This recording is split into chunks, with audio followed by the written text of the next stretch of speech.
বছর ৩ আগের করা ছবিতে এই সপ্তাহে প্রেক্ষাগৃহে রাজত্ব করবেন দক্ষিণের সুপারস্টার প্রভাস। মুক্তি পাচ্ছে তার কমেডি হরর মুভি রাজা সাব। বলা হচ্ছে এটি ভারতের সবচেয়ে বড় হরর কমেডি মুভি।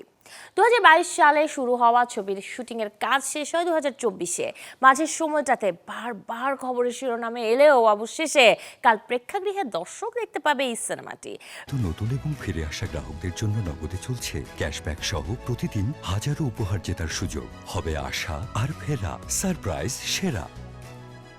রাজা সাব মুক্তির আগেই যেন আভাস দিচ্ছে রেকর্ড করার। এর মধ্যেই যুক্তরাষ্ট্রের টিকিট বিক্রি হয়েছে প্রায় 20,000। ভারত জুড়ে টিকিট বিক্রির পরিমাণ প্রথম দিনের 2 লাখেরও বেশি। জানা গেছে RRR কিংবা সিকান্দারের মতোই খরচ হয়েছে রাজা সাব ছবিটি নির্মাণে।